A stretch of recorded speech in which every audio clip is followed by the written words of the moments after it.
नमस्कार, मैं Pappu Kumar Pandit.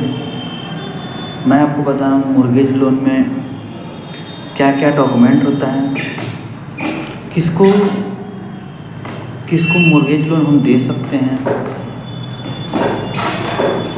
Mortgage loan लेने के लिए आपके पास सिबिल कितना होना चाहिए, उसका रेट ऑफ इंटरेस्ट क्या होता है, ये सारी चीज़ मैं आपको बताने जा रहा हूँ। मैं वीडियो में बने रहे वीडियो में लास्ट तक। आप देख रहे हैं पप्पू टीचिंग ब्लॉग। तो वीडियो के लाइक, सब्सक्राइब, शेयर करना ना भूलें प्लीज़ कमेंट में। जय हिंद।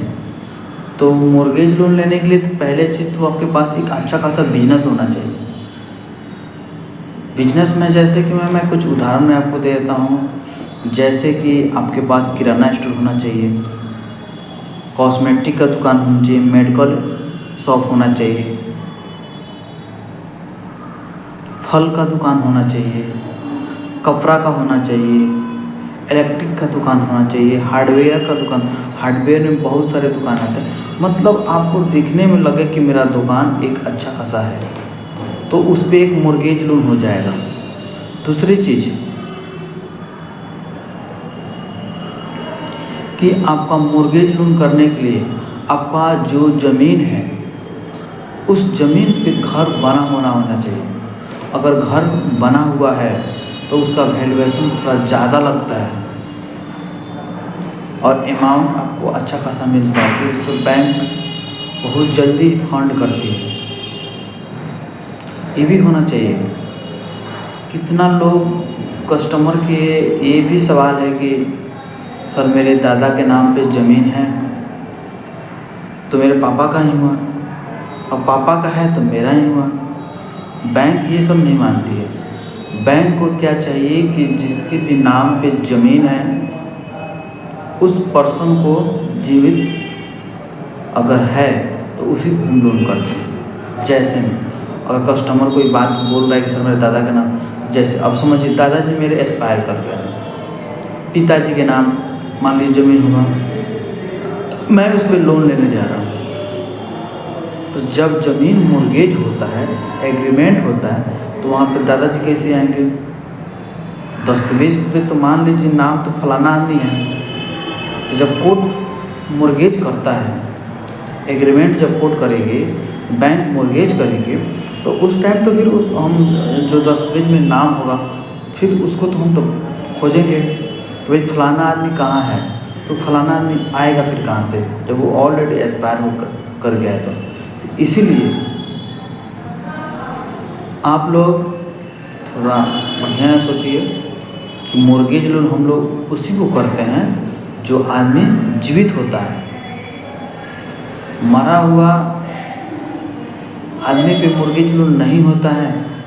सीधी सी सिंपल में है कि अगर आदमी मर गया है तो साइन कैसे करेगा। सिंपल से सवाल है, तो सिंपल से दिमाग में सोचिए, आपको खुद तुरंत पता चल जाएगा। इसलिए कि जो एक्सपायर कर गया है उस पर मॉर्गेज नहीं होता है।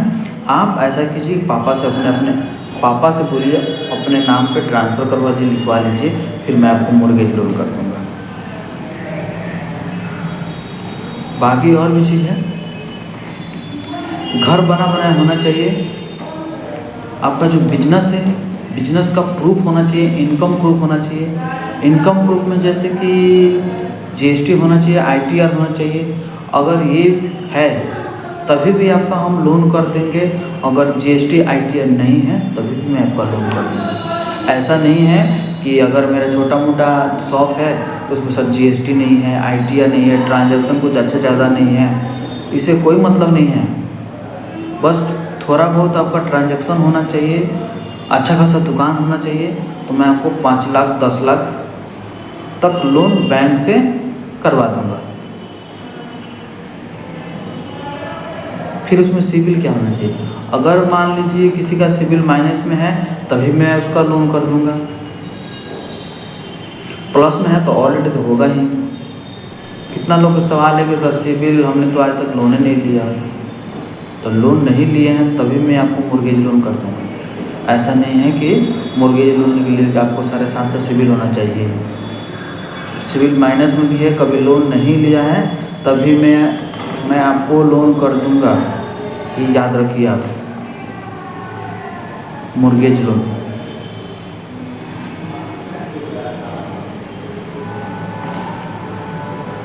बाकी डॉक्यूमेंट जो है आपको पता ही है, सबको पता है, Aadhaar card, PAN card, mobile number, email ID, electric bill वगैरह, ये सब आम है, ये सबके पास होता है, इसलिए मैं वीडियो में नहीं कुछ बता रहा हूँ। मॉर्गेज लोन में कम से कम आपका टाइमिंग लगता है 10 दिन का। कस्टमर बेचैन होता है कि सर इतना टाइम हो गया, लोन नहीं मिल रहा है, नहीं हुआ, क्या हुआ। अगर आपका सब कुछ सही है तो 10 से 12 दिन में आपका लोन हो जाता है। अगर पेपर में कुछ इधर उधर दिक्कत होता है तो वो 1 महीना लेके जाता है, खींच के लेके जाता है, क्योंकि वो इंजीनियर उसको वेरीफाई करता है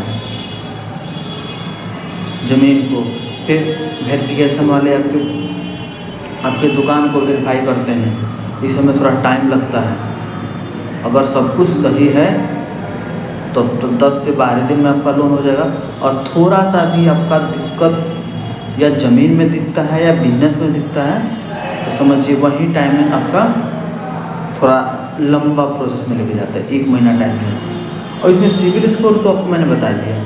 सर रेट ऑफ इंटरेस्ट क्या आता है? तो रेट ऑफ इंटरेस्ट के लिए क्या होना चाहिए कि हर बैंक का अलग अलग रेट ऑफ इंटरेस्ट है। किसी मॉर्गेज लोन का 7% भी है, किसी का 8% भी है, किसी का 9% भी, किसी 10%। अब ये पूछिएगा 8% 10% है क्या सर? तो ये मैं आपको बताऊंगा वीडियो में बाद में कि 8 और 7 ये कौन सा परसेंटेज होता है। तो जब आप कमेंट कीजिएगा तो मैं आपको बताऊंगा कि 8%, 7%, 9% और 10% कौन सी बैंक करती है, ये क्या होता है सर, कैसे होता है। जय हिंद, जय भारत। वीडियो को सब्सक्राइब कीजिए।